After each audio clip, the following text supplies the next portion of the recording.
The magic carpet takes us now to San Francisco, California. Whoever said that it's bad manners to stretch in public forgot to tell the people in San Francisco, because they're guilty of the longest stretch ever achieved by man, the Golden Gate Bridge. Now the answer to the question millions have asked. Who is responsible for this giant project? Here he is, ladies and gentlemen, the man who built the Golden Gate Bridge, practically single-handed, Buzz Blackwell. Buzz is pretty good, isn't he, Daddy? The higher he goes, the better he gets. That's what I keep telling the boys down at the office. We know. We know. Thank you. All right, Buzz, take a bow. That's right. What have we here? Why, it's none other than that old Rajah of rivets, the mighty Fred Johnson, who can climb up slower and come down faster than any man on the job. Oh, you come down pretty fast yourself when that whistle blows. My pal. 10 minutes later, he touched me for 20 bucks. Oh, don't believe him, honey. That's what he did. And now, folks, hold your hats, because here's the best helper who ever caught a red-hot rivet in his hip pocket. The pride of Sweden, Axel Svensson. Oh. Did somebody call me? Oh, you're showing the movies. I love these little snapshots. Hey, Get out of there. Hey, what's the matter? What's happened? There's the rest of the picture. Well, they're on your back. Sit over there in the two-bit seats, will you? Now we go again. Oh, there I come. Ain't I got goom? You got good. Look. Oh, was I doing that? Oh, I didn't think I could dance that Look good. out. Oh, catch me holding the band. And now a few other little things whipped up by that tireless trio in their spare time. Boulder Dam, Oh, I remember that. the Bonneville Dam, Yes, remember that? the Bay Bridge, all built exclusively by Johnson, Blackwell, and Svensson, unincorporated. Ain't this something? Say, Buzz, how about me?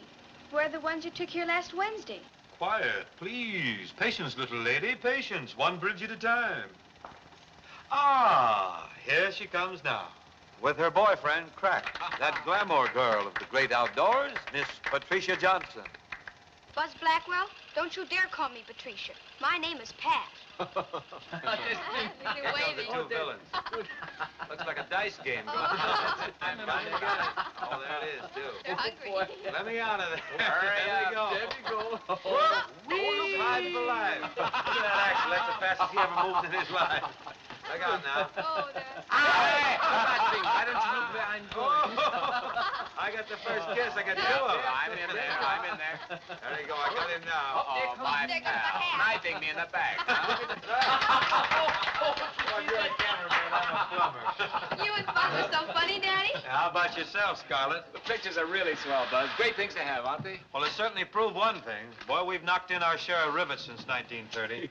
But you know, Buzz, our pictures are old-fashioned. They would be much better if you could hear me talk. Hear you talk. Who'd understand you? Poor Axel. Buzz, you stop picking on him. That's right, Pat. Remember that old Swedish proverb, when the strong pick on the weak get weaker. Oh, get out of here with your proverb. Well, according to Big Ben, it's exactly 3 minutes to 6. I can just see that whistle getting ready to blow me back to work. On your way, slave. See that you do a tidy job, too. Yes, after working night and day for all these months, we don't want that bridge to have a sloppy top. No. Wouldn't it be just my luck to draw the last shift on the last night of the job? About 50 of us are going to miss that getaway party tonight. You'll be through early, Daddy. Now save your seat right next to me. There she goes. Well, good night, honey. Do your stuff tonight. I will. Wait a minute. Hmm? You'd better take your coat. What would you do without her, Fred? But we all do. I don't know. She's a great little kid, all right. Too bad her mother couldn't have seen her grow up. Yeah. Here you are, Daddy. Now you hurry up and get through, and I'll be waiting for you. Yeah, go on. Get out of here. Let the old godfather take over. Good night, honey. Good night, Daddy. So long, Fred, and don't bump into any clouds up there. Oh, Daddy, Yes? don't forget to bring me that star tonight. All right, honey, I won't. So long, boys. So long, Fred. Daddy's been promising me a star ever since I was that high. That reminds me. Now, if you want to look like a star tonight, we better do a little rehearsing. I know my number. I could do it backwards. You probably will. How are you going to introduce us, Buzz? Well, I'll probably start like this. You lucky people. You are about to be entertained by two of the cleverest, wittiest, and most talented performers. Are you sure they'll know you mean you? Axel's right. We're not that good. Well, all right, then. Here's what I'll really say. Friends, we've spent a lot of time together building a bridge, and we've built some swell friendships with it. Tonight, the job will be finished, and tomorrow we'll all be saying goodbye. But now we're here to have fun, so let's get started. Now, this occasion is much too important to be handled by one person alone, so I've drafted one of the deeper thinkers of the community to help me, Miss Patricia Johnson.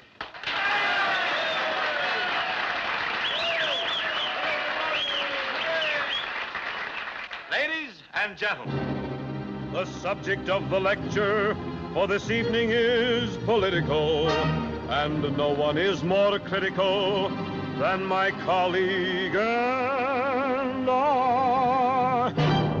The subject is political, and no one is more critical or even more analytical than my colleague.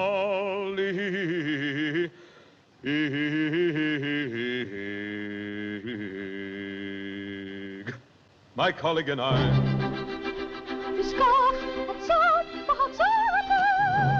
With all their foolish theories economical. In fact, we think it's very Comical to economical, isn't it comical? comical to economical, isn't it comical? And so whenever we meet someone Who thinks that everything is wrong, we get in a corner and we let them hear this song. it isn't opera, it's not classic, just a simple little song.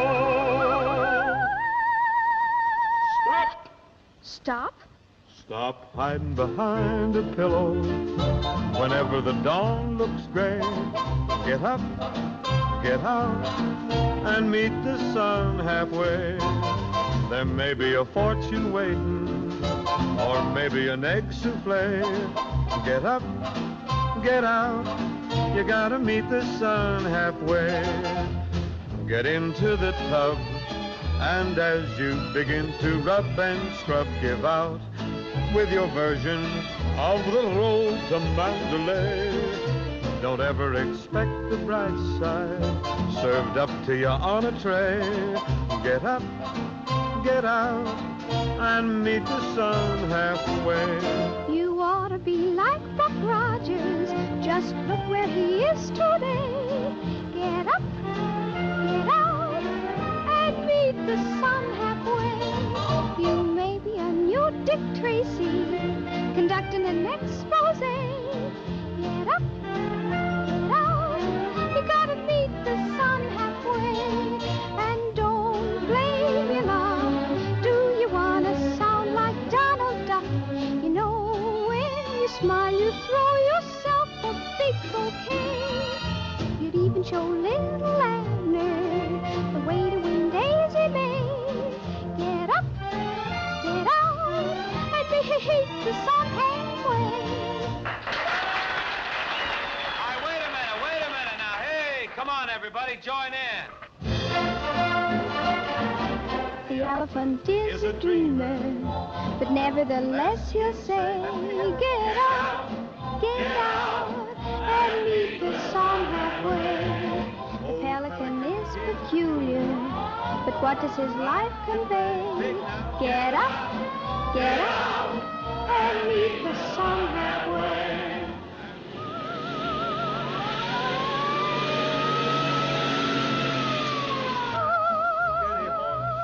If he believes in making hay, so thinking the whole thing over, We offer this resume. make it big, Get up, get out, and meet the sun halfway.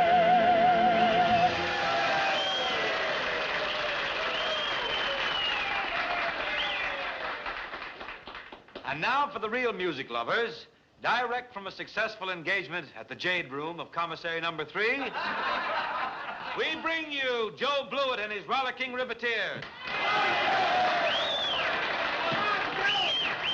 I've saved your seats for you, Pat. Thank you.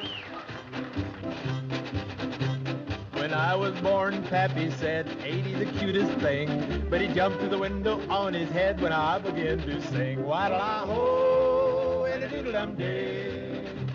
He jumped through the window on his head. Waddle-a-ho, doodle-dum-day. What? It's no use, Buzz. Old Settin' Bull, he sets no more, he sure did meet his doom. His squaw kicked him out through the door when he sang this crazy tune. Waddle-a-ho, and a doodle-dum-day. His squaw kicked him out through the door. Waddle-a-ho, doodle-dum-day.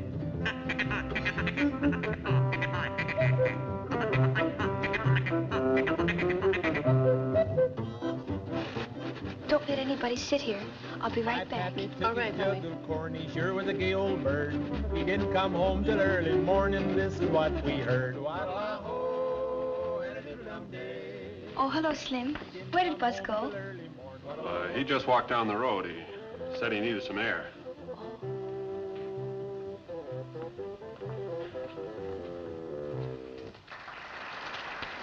Oh, Buzz. Hello, Pat. Don't you feel well? Sure, honey. I feel all right. Then aren't you going to see the rest of the show? Axel and the band and everything? Oh, it's too nice a night to sit in that stuffy old hall. But where are you going? Just thought I'd take a little walk. Oh. Can I come along? Sure, Pat. Maybe you better.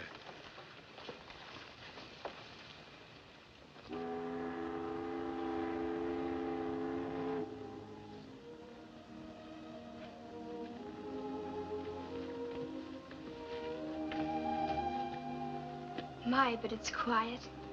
Seems quiet after all the racket we made getting her put together. And tomorrow we'll move on.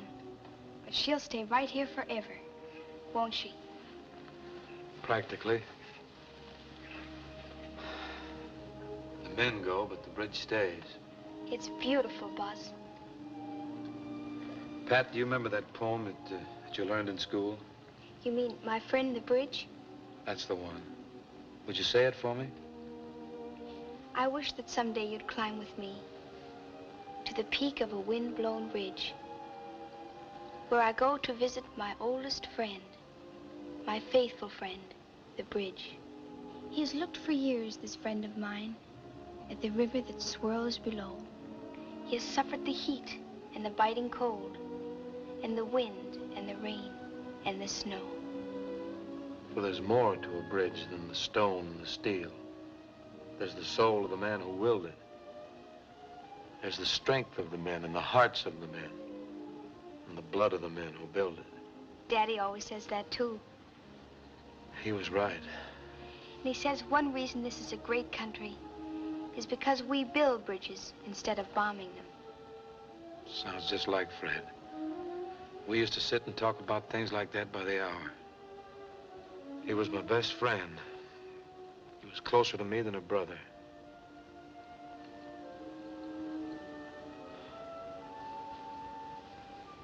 Was.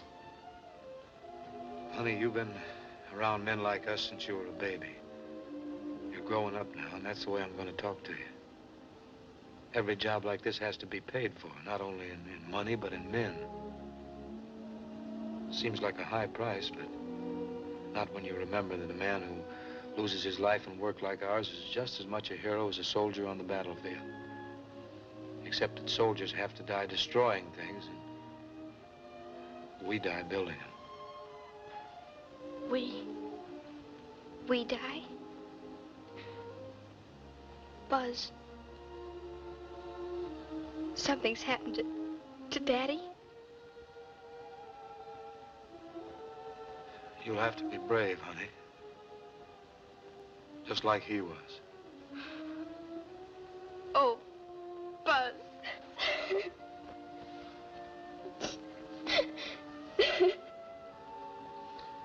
He promised you a star tonight, Pat.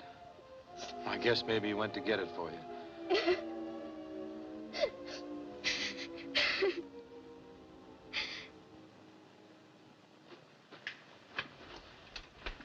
Well, it's one or two things. I either got too much clothes or I ain't got enough suitcase. Did you ever hear of the Baldwin Development Company? What do they develop? Well, I don't know, but Fred left 1,000 shares of stock for Pat. Oh, I had some stock in 1928, but then comes 1929. Well, that's that. Where's the railroad ticket? Oh, I got them right here in our deposit vault. They will be safe there. While I think of it, you can hold this for me, too. Be safer there than it'll be in my pocket. Oh, don't worry. Anybody who wants this money gets me with it. Now, that's asking too much. Even from a thief. Say, Buzz, why did we have to take Pat all the way to New York to a relative she doesn't even know? Because Fred wanted it that way. But she wouldn't be any trouble. Couldn't we keep her with us? No, not a chance. This is no life for a kid. She's going to have an education. Oh, I'd be more than welcome to learn all I know. That's very including of you, Axel, but I think Pat ought to have a woman around her. Say, I know what we could do. Hmm? You could get married. That's not a bad idea. You know a nice girl? Oh, yes. Then you marry her. Buzz, remember that great Swedish proverb. People who try to be funny when nobody wants to listen always wind up on the radio. Mm-hmm. And people who don't get packed in time always wind up missing trains. Now, go on. Get going. Hello, Pat. Hello, honey. Where you been? Crack and I were saying goodbye to some of our friends. You mean Crack is going with us? Why, I wouldn't think of leaving him behind. And besides, he's never seen New York. You know, we only got 3 tickets. Where'd you put that address? I got it right here. Think you better send him a wire. Let him know we're coming, huh? I never heard Fred mention that Pat had an uncle. What kind of people you suppose he is? Well, he never talked much about his family, but if anything like Fred was, they're bound to be all right.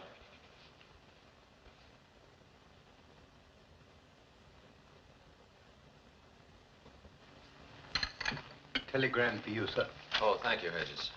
Oh, Hedges, I'm giving a small cocktail party on Wednesday. There'll be about 10 or 12. Yes, madam. Great heavens. What is it, Jarvis? My brother Fred. He's been killed in an accident. How upsetting. I must tell Hedges not to bring your telegrams to the table.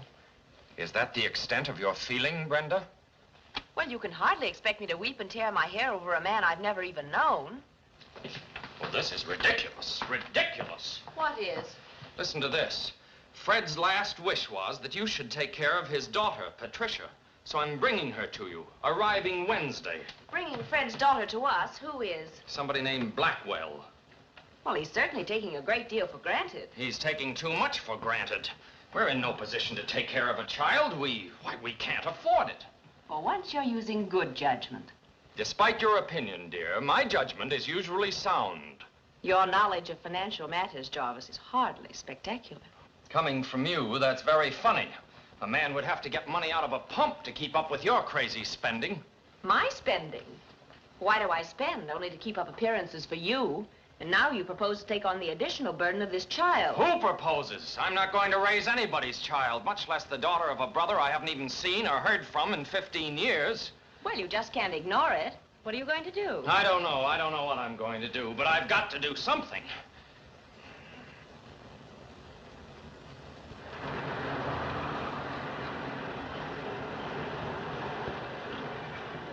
My, what a friendly city. Everybody's smiling. I like that. Yeah, well, you're safe until they start laughing. Oh, look.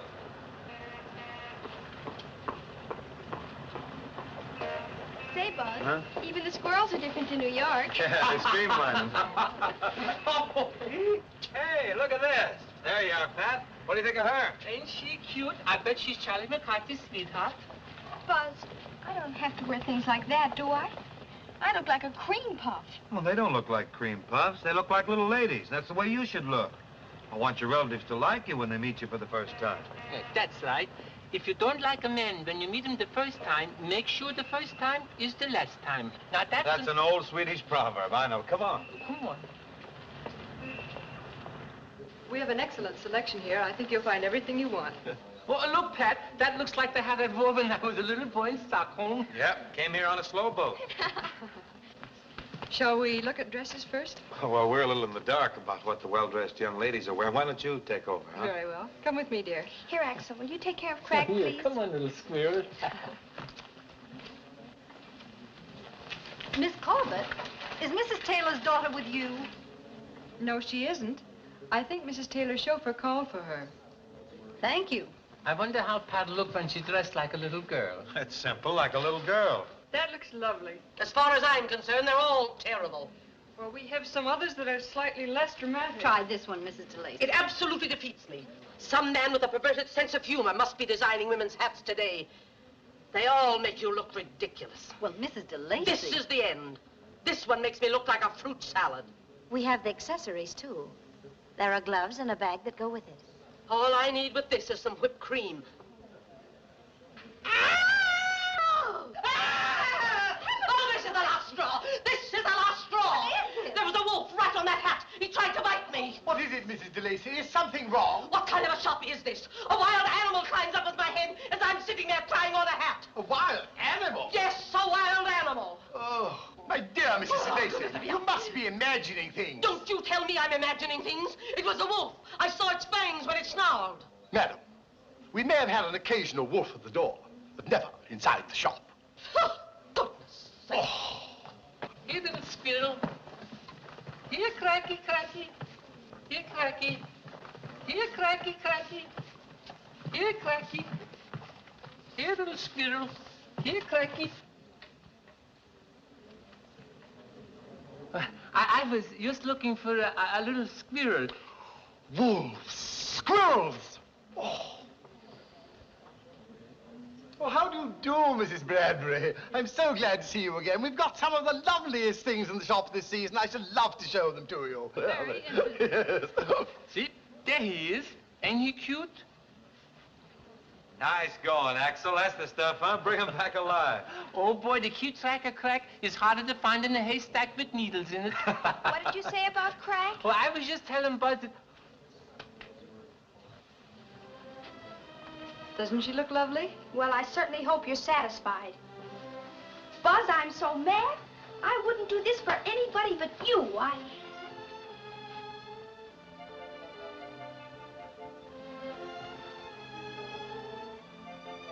Look at Pat.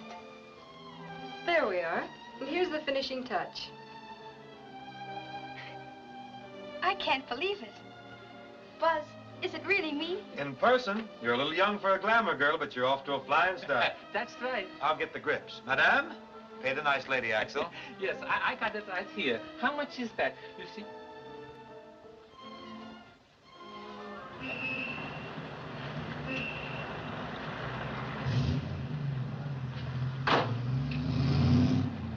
What's the number of Mr. Johnson's apartment? 26D, sir. That's my lucky number. Here we go.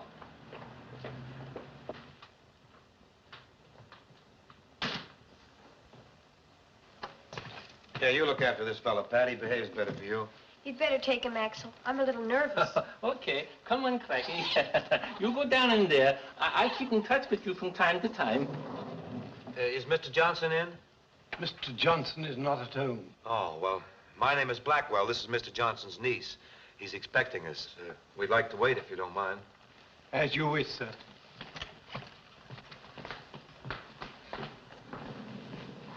Make yourselves comfortable. Thank you, thank you. Say, I guess this is what they call living high, huh? Oh, you're sharp as jailhouse coffee today, Axel. Now, Pat, how would you feel if you came here in those overalls? I don't think they'd have let me in. Well, this is your new home, Pat. You might as well get used to it. My. They eat out in the open air, just like we do when we knock off for lunch on the bridge. Must be a party for you, Pat. See, my relatives never welcome me like that. You're going to stay, aren't you, Buzz? I wouldn't know how to act in a place like this. Don't act. Just be yourself. You'll be all right. Buzz, you know, this is wonderful. I feel right at home here. My uncle must have a very good business to live in a place like this. Why don't you get rich, Buzz? No, that's a full-time job, Pat, and I'm a very busy man. You're a very busy man. Well, I am. by a country road, wild roses grow that need my special care. So I haven't time to be a millionaire. And a cheerful brook on a mountainside is sad when I'm not there. So I haven't time to be a millionaire. And a friendly gang of robins are peeved when I forget that I'm the second tenor in their quartet. So with all the things I have to do, I'm very much aware. If I wished for wealth, it wouldn't be quite fair. 'Cause I haven't time to be a millionaire. By a country road, wild roses grow that need my special care. So I haven't time to be a millionaire. And a cheerful brook on the mountainside is sad when I'm not there. So I haven't time to be a millionaire. And a friendly gang of robins are peeved when I forget that I'm the second tenor in their quartet. So with all the things I have to do, I'm very much aware. If I wished for wealth, it wouldn't be quite fair. Quite fair. 'Cause I haven't time to be a millionaire.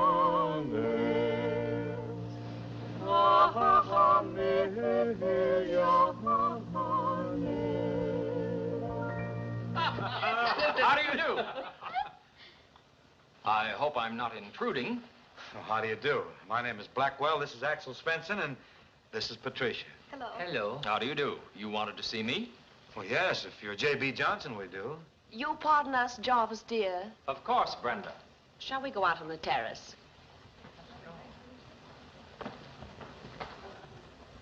I'm J.B. Johnson. What can I do for you? Well, I thought I explained it in my telegram. Telegram? There must be some mistake. What is it you want? Well, I wired you all about, I wired you I was bringing Pat here to stay with you. Are you sure you have the right Johnson? Well, I think so. I've got the address right here. It's J.B. Johnson, 940 East 56th Street. Oh, I think I understand. This should probably be west instead of east. Oddly enough, there's another J.B. Johnson on West 56th Street, and people frequently confuse us. We're always getting each other's mail. Oh, I guess we wound up on the wrong side of town. Sorry we broke in on you like this. Oh, don't apologize. It's a perfectly natural mistake. Well, I guess we better be going. Come on, Pat. Axel. Well, so long. I'm sorry we bothered you. That's quite all right. Goodbye. Bye. Goodbye.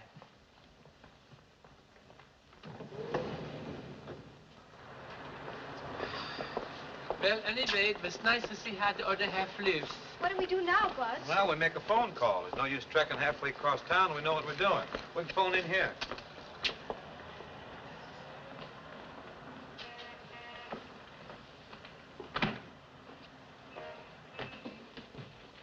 Shall we go out on the terrace, Brenda dear? Thank you, Jarvis. I'd adore it.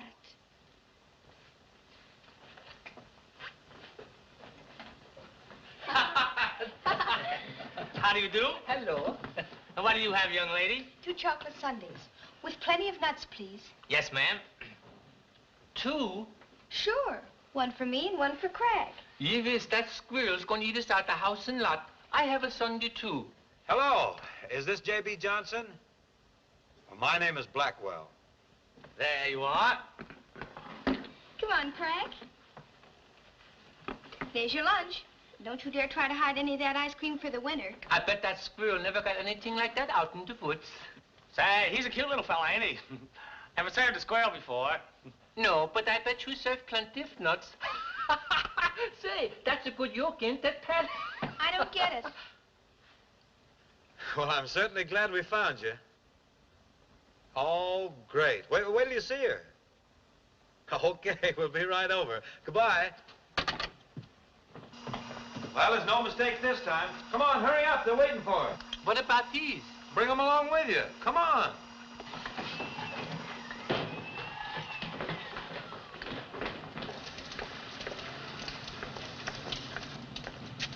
Well, here we are. Come on. Don't give up now. There are only a few more steps. Well, here we are. I'm glad to see you. I'm Joe Johnson, Mr. Blackwell. Well, yeah, this is Mr. Swenson. Oh, hello. Hello. I don't have to tell you who this is. Pat, this is your granduncle Joe. Hello, Uncle Joe. Pat. Oh, I haven't seen you since you were that big. You remember that, don't you? Wait till your Aunt Marion sees you. Come on in. Come on in. Marion! Marion! Marion! Make yourself right at home, boys. Thanks. She's liable to faint when she sees you. Marion, where are you? Yes, here I am. Why, this isn't... You don't mean to tell me that you are... Are you really, Pat? I guess I am, Aunt Marion. Well, bless your heart. And this is Mr. Blackwell and Mr. Spencer. I'm happy to know you. How do you do? Let me look at you, darling. Oh, you're your mother all over again. Now, none of that, Marion. You two ladies run along and leave us men to cut up a few touches. Come on, dear. What does that mean, cutting up touches? When women do it, it's gossiping. But men have a fancy name for it. Come on, dear. Gentlemen, be seated. May I have your hat, Mr. Blackwell? Everybody calls me Buzz. Well, that's fine. Then it's Buzz and Joe. Right. And Axel. And this is Crack. Hiya, Crack. Well, I'm glad we finally got here, but I'm sorry we had to bring you bad news. You brought me Pat, and she's good news. I'm sorry I didn't know you were coming, or I'd have thrown a big party at the Ritz. For a while, we thought Pat was going to step into society. Yes, we went to a house near the water, but the water was in the wrong river.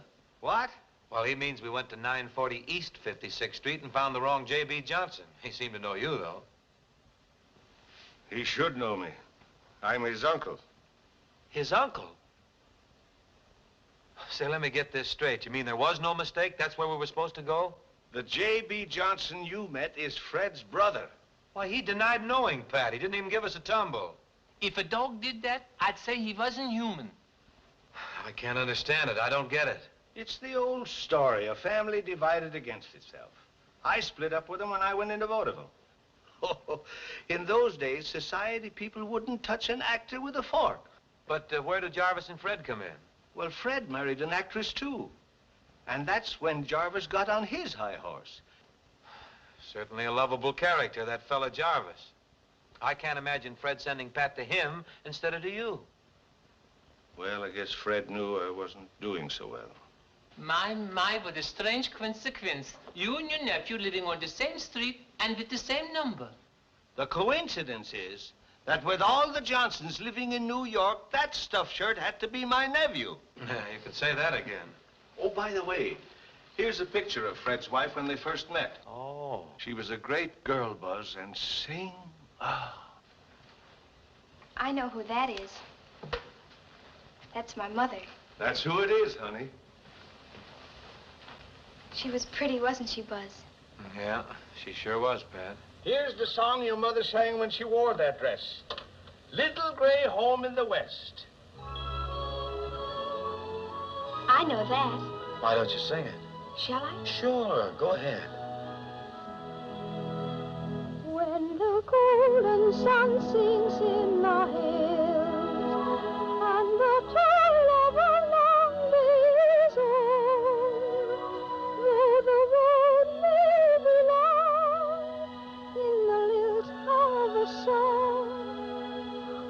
forget I was weary before. For ahead where the blue shadows fall, I shall come to contentment and rest. The toils of the day will be all charmed away in my little gray home of the West. There are hands that will welcome me. There are lips I am burning to kiss. There are two eyes that shine just because they are mine. And 1,000 things other than this. It's a corner of heaven itself, though it's only a tumble-down nest. But with love burning there, why no place can compare with my little gray home in the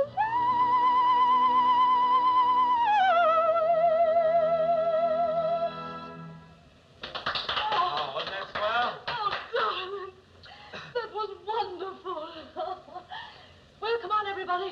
I've got a little snack for you. Oh, boy, when you mention snack, you got me automatically. Everything's all right now, isn't it, Buzz? Yeah, honey, I know we got the right Johnsons this time. Come and get it. Hurry up now.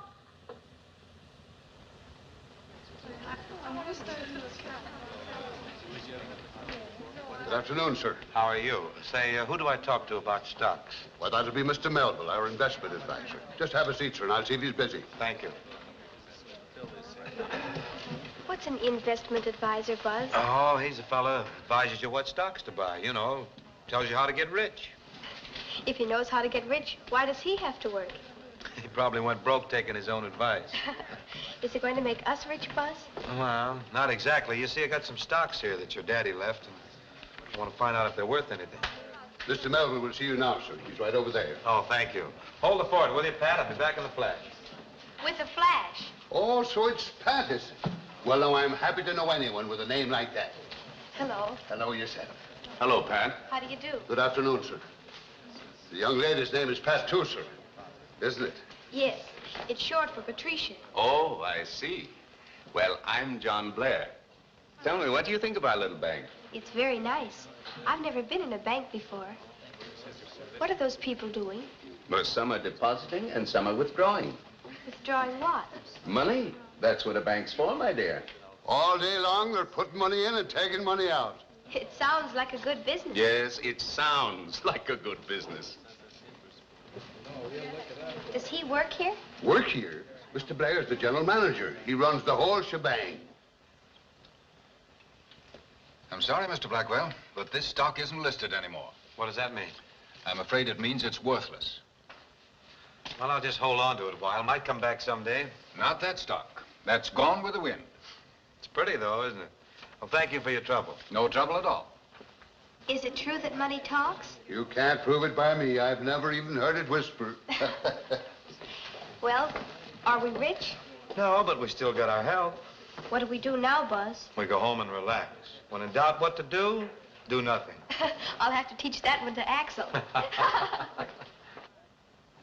It says here that vaudeville is absolutely coming back. Now, when that happens, we'll be on Easy Street again.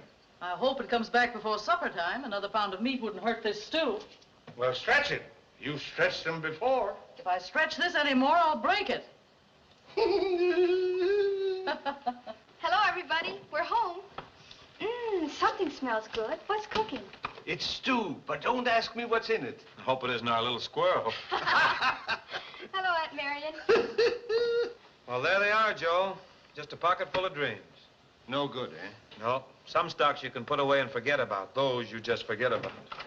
Hello, people. Have I got news? Tonight, everybody must have a good appetite for dinner. How come? Because if you don't, Gustav will be mad at me. Gustav who? Gustav Eriksson. He is my friend. Well, why should he get mad if we don't have good appetites? Because he might think you don't like his food. You can't insult the host, you know. Now, wait a minute. Start all over. Begin right at the beginning. Well, 15 years ago, I'm on a farm in Minnesota. Who is my neighbor? Wisconsin. Don't be silly. My neighbor is Gustav Eriksson. I call him Puddin' Face. Oh, an aristocrat, huh? Oh, no, he's a Swede, too. Well, anyway, I move away, and I don't see him for 15 years until today. And what do you think he is now? He is still a Swede. Right. And he owns a Swedish restaurant, and he invited us all to dinner. Oh. Marion, save the stew. Oh. Do that. Mrs. Jansen, tonight you're going to have a Swedish dinner. Oh. You see, you start with the smörgåsbord. That's a little bit of everything, but lots of it. And then... Min skål, din skål, alla vackra flickor, skål, bottoms up. I didn't get the first part, but bottoms up is my language. Axel, your face got more fatter and your stomach more flatter. But other than that, you didn't change a bit. Ain't that funny, Buzz? Gustav is in America longer than me, and he still speaks with accent. Well, that's the best food I ever ate. How do you spell smorgasbord? I can't figure it out. I know that with food like yours, people ought to be fighting to get in here. Yeah, you know that, and I know that. But with everybody else, it's a secret. Last week, my business was so bad, my doorman was arrested for vagrancy. Is it really that bad? Yeah, worse. Nobody don't even pick at the place anymore.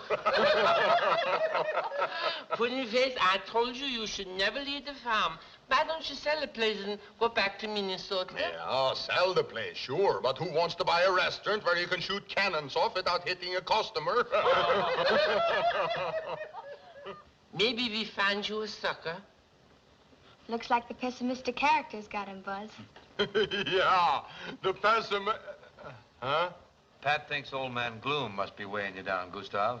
She's right, and I don't know how to shake them off. Why, that's the simplest thing in the world. Hey, Maestro. Yeah, You know the pessimistic character?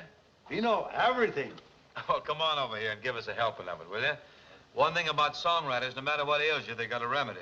Yeah. All right, boys, get me into this, will you? Be kind and gentle, polite and nice, but with old man Gloom, take this advice. Throw him out the window, he can't stay. How did he get in here anyway? What do we want with him around the place? The pessimistic character with the crabapple face.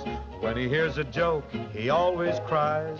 When there's any fun, he darn near dies. What do you say we laugh at his sad case? The pessimistic character with the crabapple face. He's never welcome anywhere he goes. Let him stay where he belongs, in a book of Edgar Allan Poe's. Why don't we lose him? We'll wrap him in a blanket carefully and throw him out the window, a 1, a 2, a 3. It'll be great to wear a grin and chase The pessimistic character with the crabapple face. Right. Never let him get you all alone. He's the worst companion ever known. Don't know how to keep a merry pace. The pessimistic character with the crabapple face. Johnny Jansen bought the yak ass. His brother Jump for joy, cause he named the yak as Jenny, and the yak ass was a boy. By Yemeni, said Johnny, who's to blame for this disgrace? The pessimistic character with the crabapple face.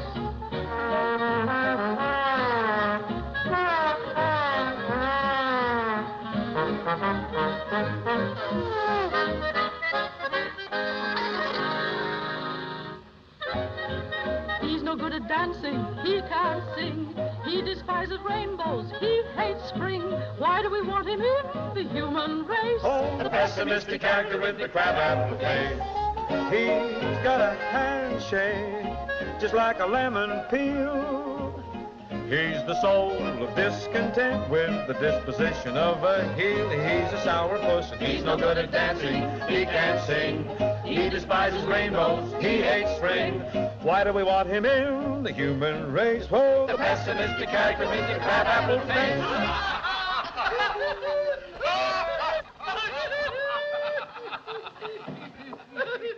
Well, I hate hate to be a wet blanket, but I think we're keeping the place open. Have some more punch. Oh, I pass. One more punch, I'd be groggy. Don't coax them, Pudding Face. I stay and keep you company.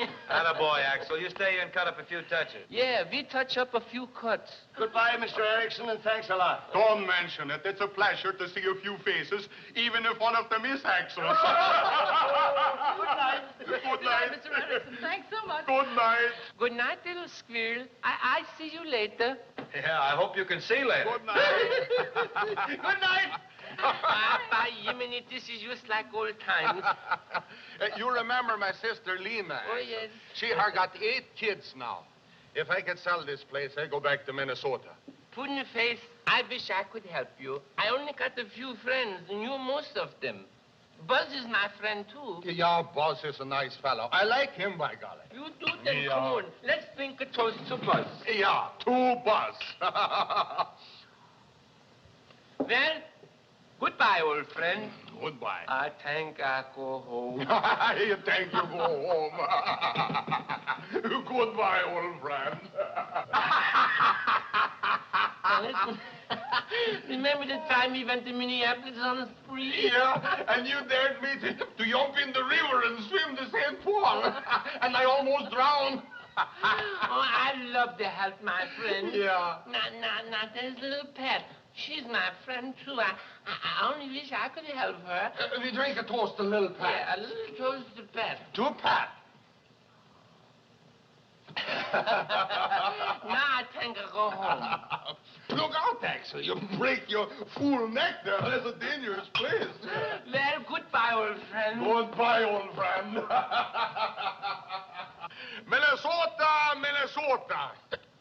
Why didn't I stay there like I ought to? Oh, Pudding Face, I only wish I could do something, you know. I like to help my friends, not this crack, that little squirrel. Yeah. He's my little four-legged friend. Axel, we drink a toast to crack. Yeah, we drink to anything. To crack. School. Well, then, goodbye, old friend. This time I think I'll stay a while.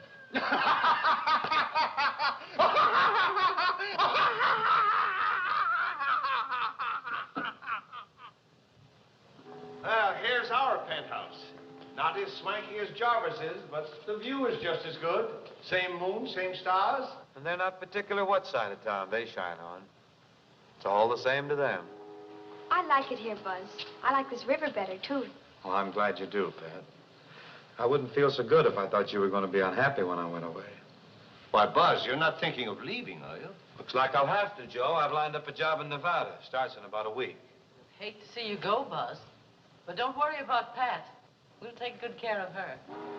Yes, I wanted to talk to you about that. Joe, I'm going to ask you to do me a favor. Certainly. Well, Pat will be needing some things like school and clothes, and maybe she could be taking some more singing lessons. Oh, we'll do everything we can. Yeah, I know you will, Joe. But Axel is holding some money that we both saved together, and well, we want you to take it, just in case, until things start breaking a little better for you, you know. I want you to take it, Joe. You'll be doing me a big favor. All right, Buzz. Joe.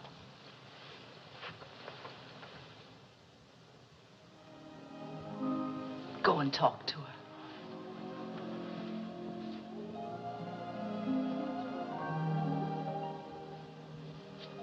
Stargazing?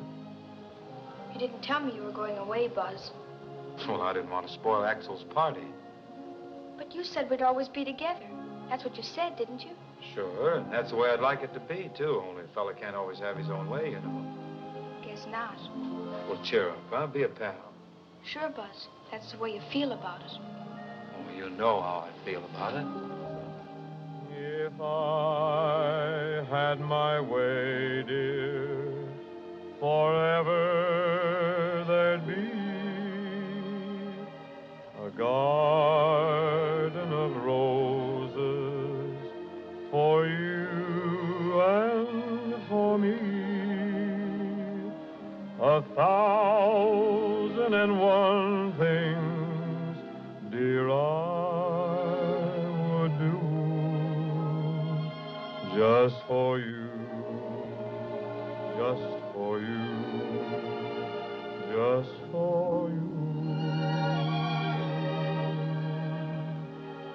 If I had my way, you would never grow, and sunshine I'd bring every day. You would reign all alone like a queen on a throne. If I had my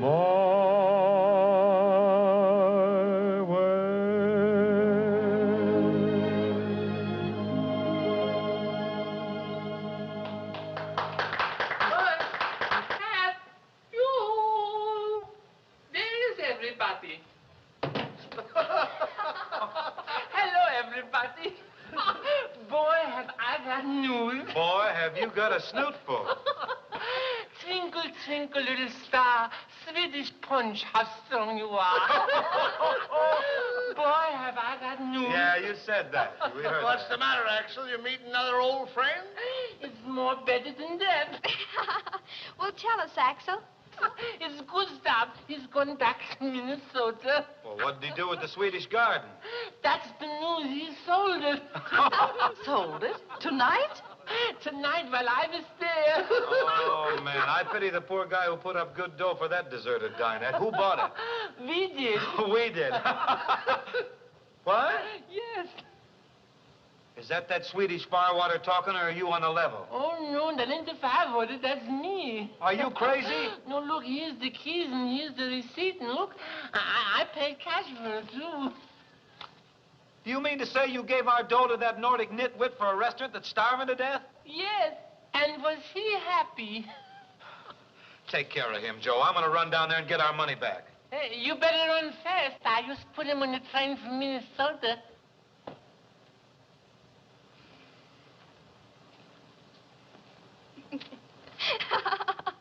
Well, what's so funny about it? You'll have to stay in town now, won't you, Buzz? Yeah.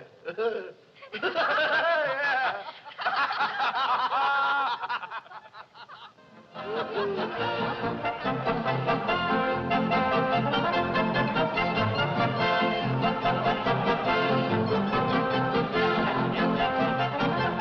to do, folks? Please have a little more soup. Waiter, bring these people some soup, and be sure there's plenty of noodles in there.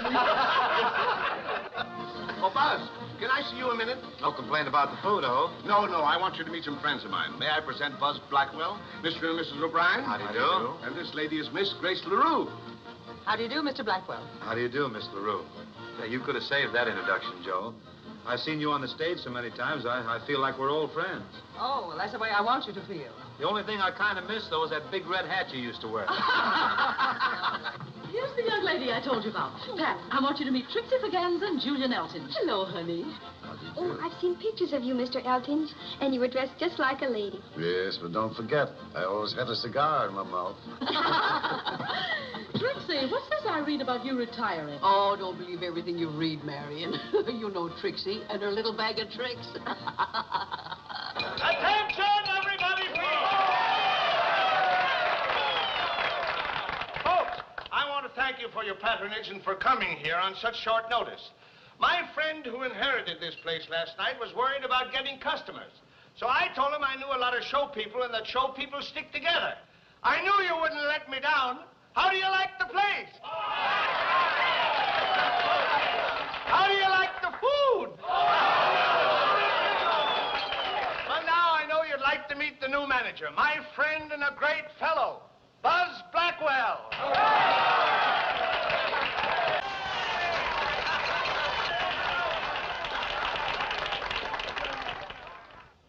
$183.60. Hey, Buzz, come here. You know something? Yours friends is pretty good spenders. Hey, get away from that pot of gold. You're just the ringer-upper around here. I'm the salter aware. I was only going to put it in our safe deposit vault. And after this, use that belt just to hold up your pants. You and that Gustav. $183.60. That's not a bad take for lunch and on our first day in business. Hey, what is this? Where's the rest of the money? Where's the rest of what money?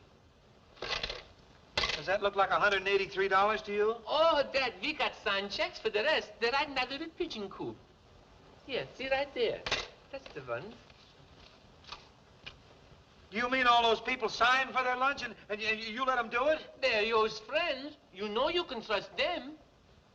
Well, what are we going to use for money? How about the butcher and the baker? And the candlestick maker.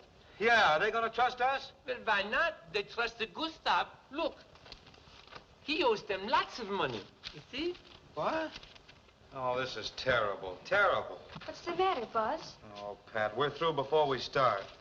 That Swedish Jesse James left town owing more money than we can earn in 6 months. You mean we're bankrupt already? Maybe we could juggle the books. Take some fancy yuggling to balance our books, my friend. Well, do we need a lot of money, Buzz? Plenty. Pat, this place is really in hock. Well, I think I'll see the chef, find out what he knows about it.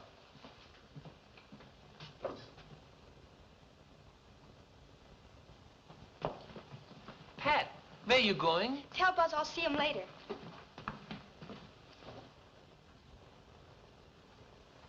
A young lady to see you, Mr. Blair. Her name is Pat Johnson. Pat Johnson? She says her uncle is J.B. Johnson. Oh, tell her to come in. Come on in, honey. Hello, Pat. Hello, Mr. Blair. Why didn't you tell me who you were the other day? Your uncle's a very good customer of ours. He is? Yes. It's nice of you to call. I don't usually have social visitors during banking hours. Oh, but this isn't a social visit. I'm here on business. Oh, I see. Well, in that case, take a seat. And now then, young lady, will you please state the nature of your business? Well, have some chocolate? Thank you. I'm very fond of chocolate. Now, you were about to say? Oh, yes. Well, Mr. Blair, I came to withdraw some money. You know, like those people you showed me. Oh, I see. And about how much do you plan to withdraw? Do you think you could spare $5,000? $5,000? That's quite a lot of money. I know, but I need a lot of money. Well, I think we might scrape it up. I assume, of course, you have that much in your account. Account? What's that? That's the money you put in. You see, this bank has a rule. Before you can take money out, you have to put money in. That's silly. If I wanted to take it out, well, why would I put it in? Your point's well taken. However, we have to abide by our rules. Now, we might arrange to lend you some money.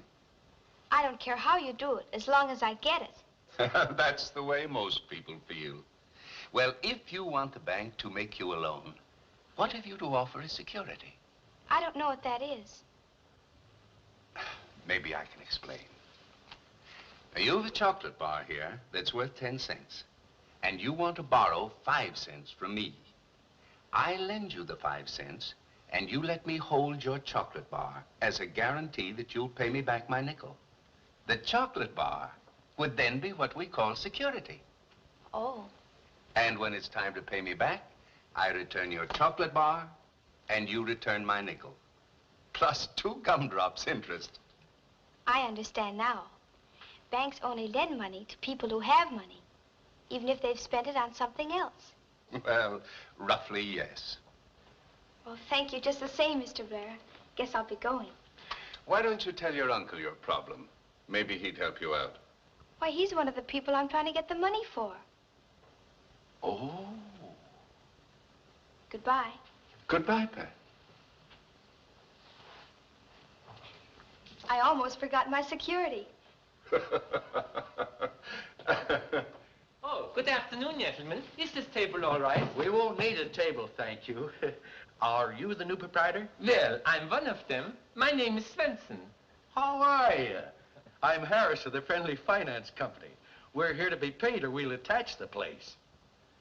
Attach it to what? Very funny. But we'll have to collect, Mr. Swenson, or we'll move our property out. Oh, well, could you give us a little more time, say, maybe till Monday? We're kind of short of cash, you know. All right, Mr. Swenson, you can have until Monday. But that's as long as we'll wait. Oh, thank you. Could you stay here a minute, please, and I go tell my partner. Buzz, Buzz, Yeah, what is it? the creditors are here for their money. Creditors? Already? Yeah, but I talked them into wait until Monday. Monday? Yeah, otherwise they attach us to something.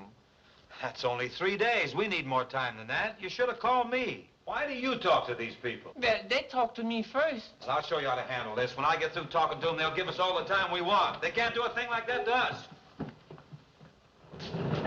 This place looks different without any furniture. Hey, move that stuff from the kitchen out the back way. Well, there he goes. Our old friend Gustav.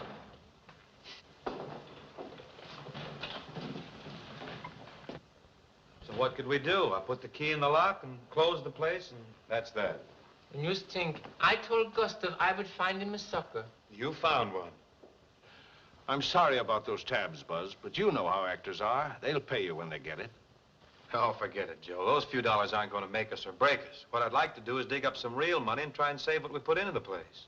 What do you think it'll cost? Well, the creditors would probably be satisfied with a couple of $1,000, but it's not that, Joe. The place needs a shot in the arm. I'd like to redecorate it, you know, and get a fresh start on the whole thing. Buzz is right. Who wants to sit in a Swedish garden? Swedes. Say, you know, meeting a lot of those old-timers today gave me a pretty good idea. I'll bet the public would still love to see them in action. You take some of those stars of the past and put them in a setting of the early 1900s, call the place the Tin-Type Club or something. Might go pretty good, huh? That's great. And a lot of those people could use the work, too. Yes, and those that don't need the work would jump at the chance to get back in harness again. That's a great idea, all right, but those creditors want cash, not conversation. Hello, Pat. Where'd you disappear to? I went to the bank. The bank? Yes. You said we needed some money, and I thought sure I could get it there. I'll bet you got a hearty welcome. Oh, yes. Mr. Blair, that's the manager, was very nice.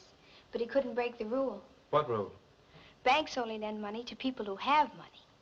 That's a funny way of putting it. But I guess you can't expect people to lend you money unless they got a fair chance of getting it back, can you?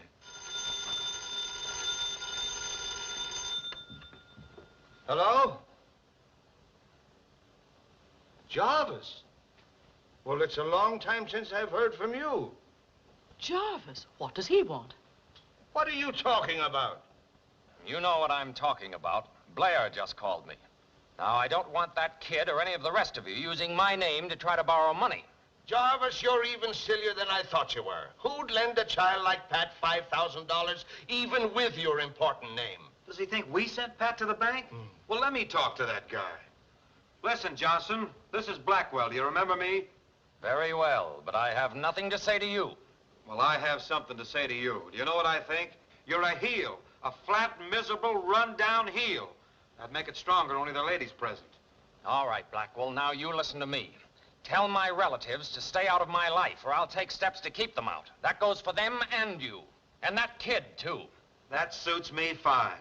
I'm taking care of Pat, and after meeting you, I'm tickled to death. That's the way it is. Give me that phone. Listen, my dear nephew, you just look out for your side of the family, and I look out for mine, and don't bother me again for another 10 years. Joe, I'm proud of you. Anybody who can keep from slugging that guy all these years deserves a medal. I'm glad he called up. I'd almost forgotten how much I hated him. There's an old Swedish proverb that fits him beautifully. Oh, here we go again, folks. Heaven gives us our relatives, but we... oh, it fits him good. There's no use talking. The wrong Johnson has the money. Now, there's a fella could loan us what we need and never even miss it. Maybe he would, if he thought he had a chance of getting it back.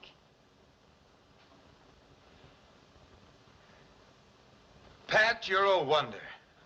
I just been struck by lightning. Where? Right there. Now, listen, when you want to borrow money, where do you always get it? Not from a bank. Right.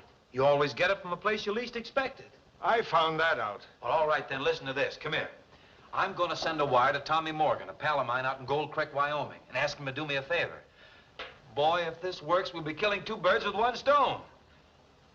It will work. It's got to work. 1, 2, 3, 4. Turn around. Turn around.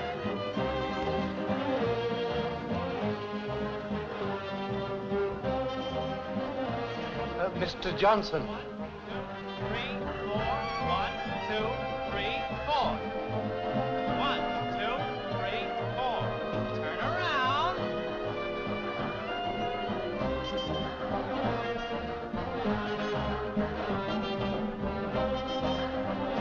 Brenda! Brenda!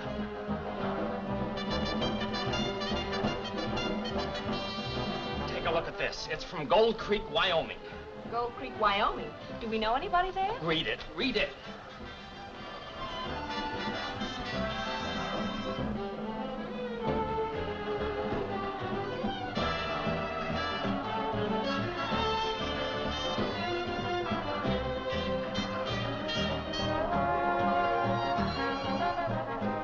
Oh, very interesting, but how does it concern us? Brenda, can't you see? This is the break I've been waiting for. This may be our financial salvation. You're talking in bunches, Jarvis. I don't follow you. Listen, according to this, Fred left valuable stocks. Pat must have them now, and I'm her closest relative. Now, when I'm appointed her legal guardian, simple, isn't it? Oh, very simple. But aren't you overlooking one minor detail? What's that?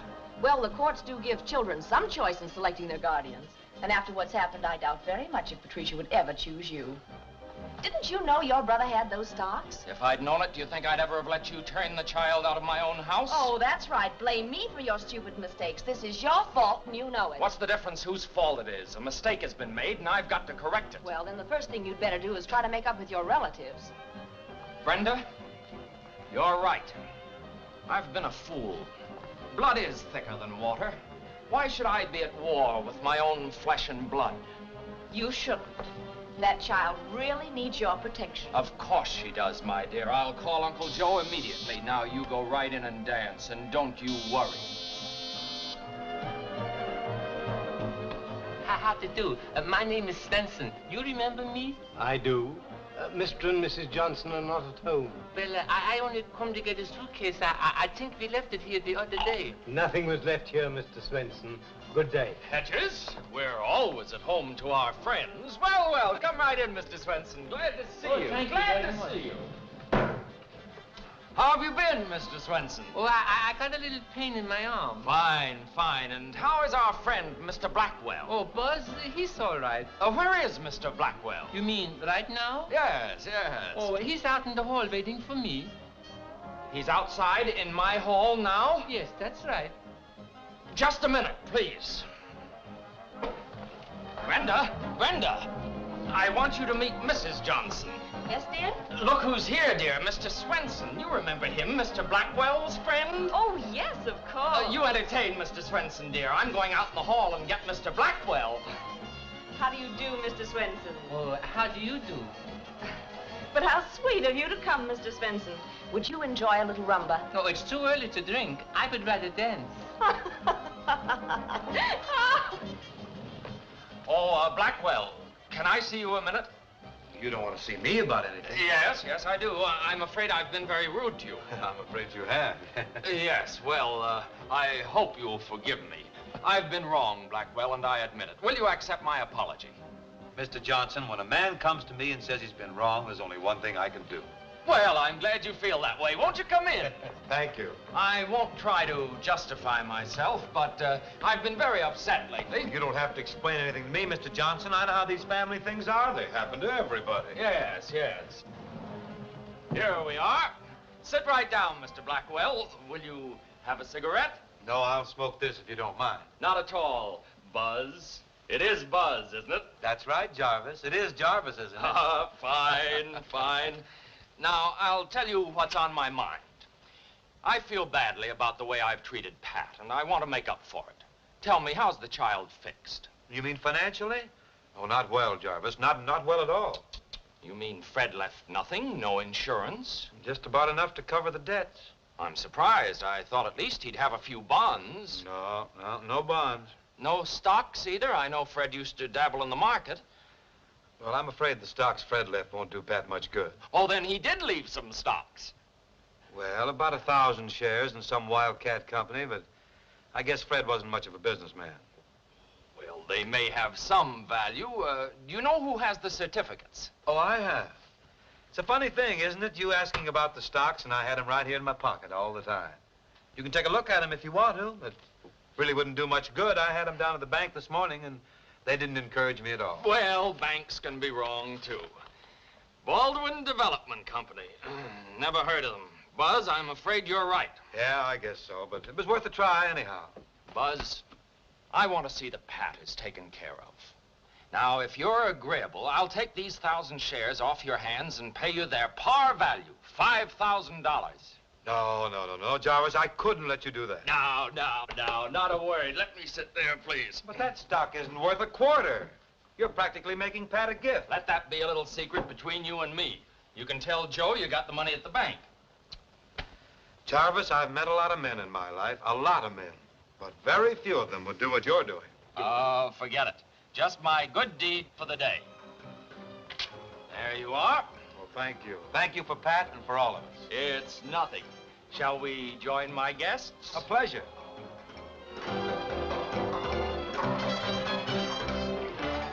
Come on, everybody has to do the conga. Look, Buzz, I'm a jumping jitterbug.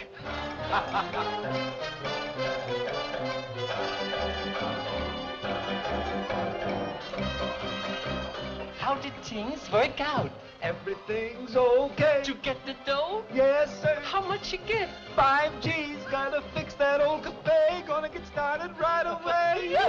Mucho bueno.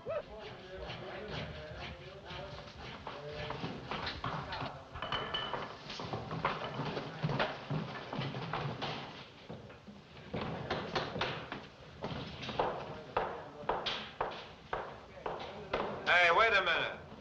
Who, me? Oh, it's you, huh? Where do you think you're going to hang that Minnesota muzzler? Where do you think? I think that's just where he belongs. Well, Buzz, we're all set. Listen to this for talent. Eddie Leonard, Blanche Ring, 6 hits and a miss. Paul Gordon, ably supported by... By a great audience, I hope. Say, come here. How's this for a list of reservations? Looks to me like the stars of yesterday got plenty of friends today, huh? You know we're going to be packed opening night, Joe? The more the merrier. How's this for a gag? I thought we'd give these to the customers and let them tickle themselves to death. Well, we like them anyhow. You know, this is all pretty new to me, Joe. You think it'll work out? Think it. I know it. Hello? Tintype Club? Party of 12? In whose name shall I make the reservation, please? Mrs. Jarvis B. Johnson. It's Brenda. Brenda. Brenda, darling. This is Marion. Marion, darling. I read the ad in the papers, and I wouldn't dream of missing the opening. Oh, I'll make sure you have a lovely ringside table. Ask her about Jarvis. Is he coming? It'll be so good to see you and Jarvis, Brenda. Oh, well, I'm afraid Jarvis won't be there. He's gone out west on a big business deal. Well, I must say goodbye, dear. I'll see you at the opening. We'll be looking for you. Bye-bye. Well? Jarvis won't be here. He's gone out west on a big business deal. And if Jarvis has gone where I think he's gone, he's in for a beautiful surprise.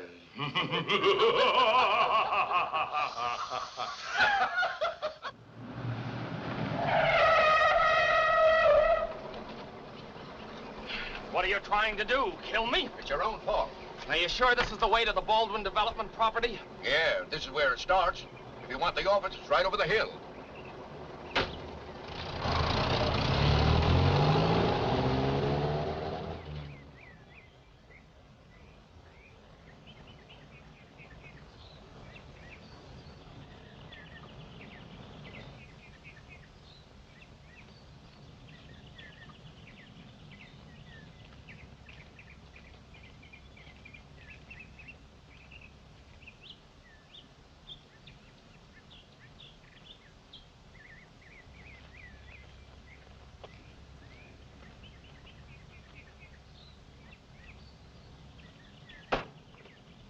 Hello there! Is this the Baldwin property? Yep, every gallon of it. Well, what happened to the people who run it? Must have got discouraged. They started off digging for gold, but there weren't no gold. Then they tried drilling for oil, but there weren't no oil neither. Then they divided up into streets, and that might have worked. But that's when the flood came. When did this happen? 2 years ago. Yep. Looks mighty wet for a gold mine now, but it sure is a good spot for fishing.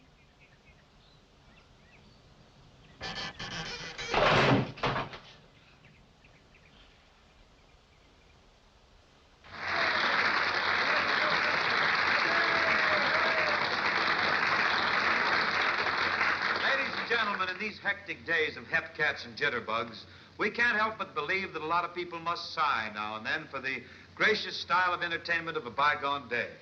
Seems to me that the great brilliant stars of yesteryear are a lot like diamonds. They both grow older with the years, but time doesn't dim their brilliance. A gem is just as much a gem today as it was 40 years ago. We have a famous star with us tonight. He's 64 years young and he's raring to go. The greatest minstrel man of all time, Eddie Leonard.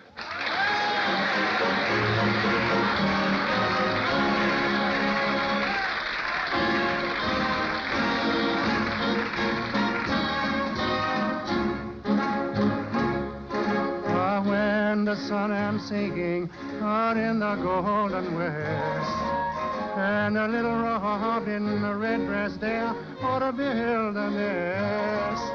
Why ain't you gonna stand for an old song we all love the best? Why every evening the white folks hear me sigh, sweeter apple, apple cider, sweeter more than all I know. I come on out my love in the loving moonlight. Summer love I'll whisper so soft and low. Seems I can't live without you. Why, listen to me. Oh, listen, honey. Listen. Oh, my honey. Oh, doodly-wo, doodly-wo, doodly-wo, doodly-wo. Ida, Elijah. I love you, Ida, doodle, doodle, doodle, doodle, doodle.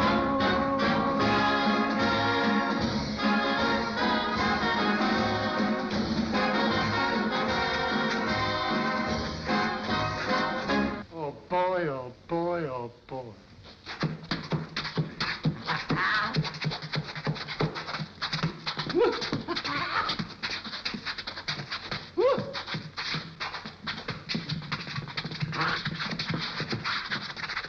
Oh, give me Ida. Give me Ida. Ida, sweet as apple cider. Do, sweeter than all I know. Come out in the silvery moonlight. Of love will whisper soft and low. Seems though I can't live without you. Listen, honey, do.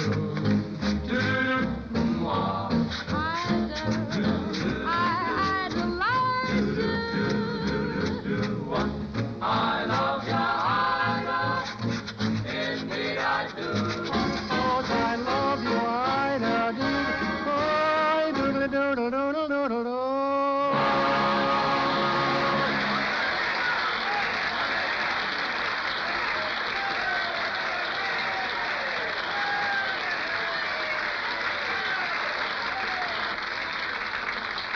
Here we go again, folks. Around and around the little wheel goes, and when she stops, what have you got? Paul Gordon.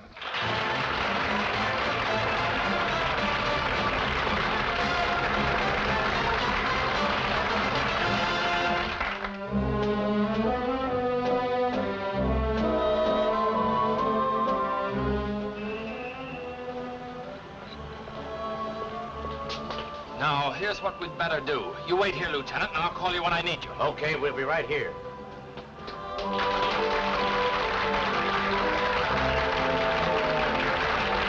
I'm sorry, sir. The show is on. Mr. Blackwell's busy. He's not too busy to see me. There he is, the swindler. Blackwell. I want $5,000, and I want it fast. Quiet, Jarvis. Please, you'll break up the whole show. I'll break up more than the show. You can't get away with this. Now, take it easy. Come on outside. We can talk quiet. Baldwin Development Company. You can't make a fool out of me. I won't stand for it. Now, listen, Blackwell, there's a law against defrauding people. Well, now, wait a minute. Nobody defrauded anybody. Oh, no? How about that phony telegram? You took my money for stock that you knew was worthless. And I told you it was worthless. Yes, but you told me in such a way that you made me think you were lying. Can I help it if you got larceny in your blood? You said that money was a gift to Pat. Only you and I know that. And my word's as good as yours. Buzz, the bicycle act isn't it finished? Oh, okay.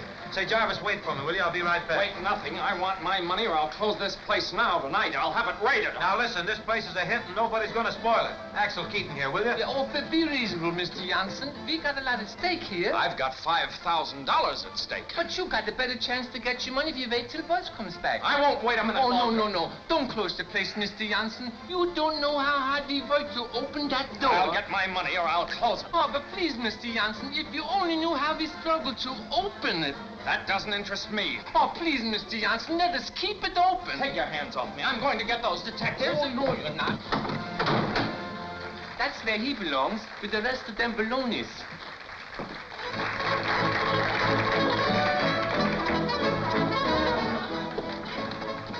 Where's Jarvis? Don't worry about him. He's cooling off. Stay with him, huh?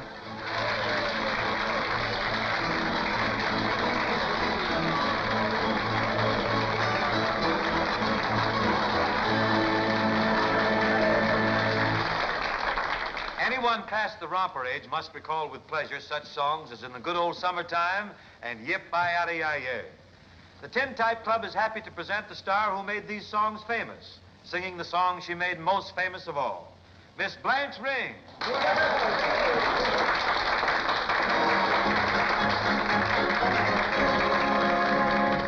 Sure, I've got rings on my fingers, bells on my toes, elephants to ride upon my little Irish rose. Come to your nabob on St. Patrick's Day, be a mistress, mumbo, jumbo, jidgy, bob, jay, O'Shea. For I've got rings on my fingers, bells on my toes, elephants to ride upon my little Irish rose. Come to your nabob and on St. Patrick's Day, be a mistress, mumbo, jumbo, jidgy, bob, jay, O'Shea.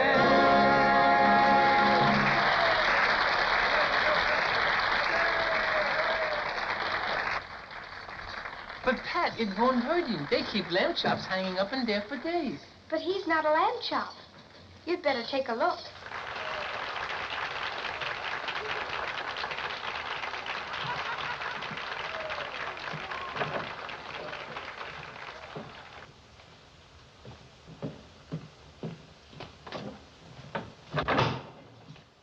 And now, by way of variety, we want to bring you a song of today. Who knows, 20 years from now, this might be an old favorite. We hope. I used to think a love song was none of my affair, but one fine spring I heard a certain music in the air. April played the fiddle, and my heart began to dance. And I was so surprised to find my arm around romance. April played the fiddle, and I memorized the tune. And later on, a dream and I went singing to the moon. Then May began to gossip, and June just winked her eye, and you should have seen the know-it-all expression on July. April played the fiddle, Ah, but here's the funny part. I had to pay the fiddler with my one and only heart.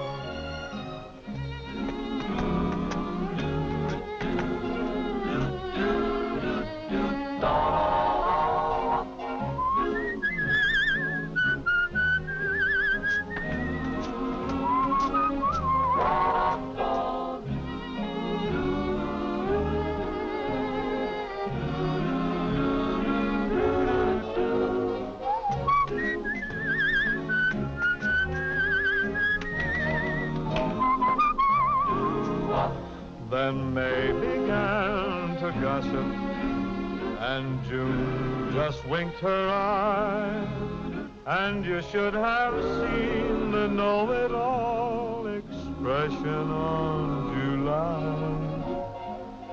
April played the fiddle, ah, but here's the funny part. I had to pay the fiddler with my one and only heart.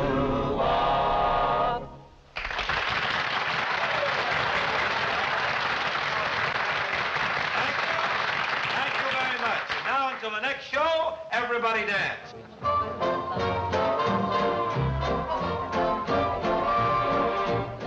Hey, Louie. Yes, boss? Anybody go out the back door tonight? Not tonight, boss. Did you see Uncle Jarvis? He's disappeared. I don't know where he's gone. I do. What? Jarvis! How did you get in there? Blackwell, you'll answer for this. Louie, bring some brandy. You'll all go to jail. Now keep cool. Keep cool? You freeze me to death, and then you tell me to keep cool. Pat, run and get your Uncle Joe, will you? Uncle Joe won't help you. He's in on this, too. Take it easy, Jarvis. Now, take it easy. Here, take a shot of this. This'll warm you up. Pat, what's your hurry? Mrs. Blair and I want to thank you for inviting us. Yes, it was very sweet of you. I'm sure your place here is going to be a great success. It might be if we could keep it open. Well, why shouldn't you keep it open? It's something about money. Uncle Jarvis is here, and he said he's going to put us all in jail. Jarvis said that? Yes, and from the way he said it, I think he meant it. Suppose you take me to him. Excuse me, please. All right, take it easy now, Jarvis. Take it easy. Let me out of here. You can't hold me here against my will. Leave him to me, boss. I'll quiet him down. Oh, Buzz, come here a minute. Hold him here, will you, boys, till he's all thawed out? Now, you be a good little boy. Buzz, I want you to meet a friend of mine. This is Mr. Blair, my banker. How do you do? Hello, Blackwell.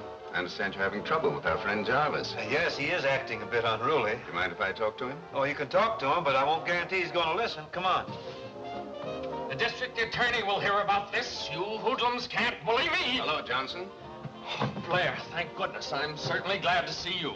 Okay, boys. What seems to be the trouble? I've been victimized. This man cheated me out of $5,000. Mr. Blair, if you'll only let me explain... Just a minute. Johnson, I don't know whether you've got any claim against these people or not. But if you have, come up to my office in the morning and I'll settle it. May I ask what business this is of yours? I'm making it my business. Oh, I see. Then am I to understand that you're going to make good my loss? You have my word for it. Very well, I'll be at your office tomorrow. But for the last time. We'll survive. Oh, gee, Mr. Blair, I don't know how to thank you. Don't try. And we'll talk about arranging a loan in the morning. But you said we needed security.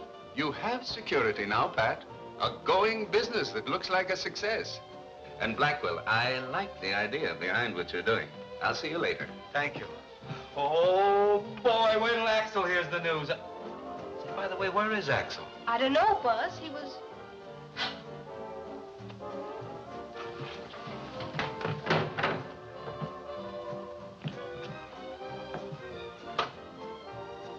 Axel! Oh, a Swedish cold cut. But, Brenda, please. Wait a minute. Come on and stop acting like a hillbilly. It's time this feud was over. Here we are. Marion, darling, will you dance with him, please? I'd be delighted. Come on, Jarvis. Come on. How about me? I'm part of this family, too. Well, of course you are.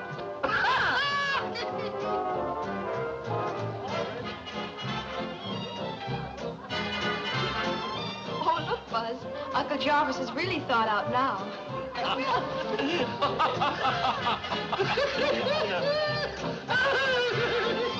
My, ain't it wonderful? You're going to have a happy ending. Well, that's just the way it should be, Axel. You know, Buzz, it's just like a storybook. Only we have no romance. No romance? Oh, well, we'll fix that in a minute. Come on, Pat.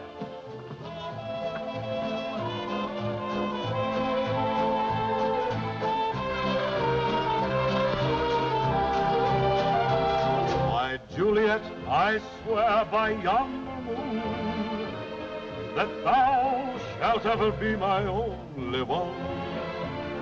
Ah, rather I swear not by yon inconstant moon, for I am far more partial to the sun. Ah, but the moon was made for dreamers, and the dreams were made for... Stop. Stop. Stop dreaming behind a pillow, no matter what poets say. Get up, get out, and meet the sun halfway. Get into the tub, and as you begin to rub and scrub, give out with diversion of the road to Mandalay. Don't ever expect the bright side served up to you on a tray. Get up, get out.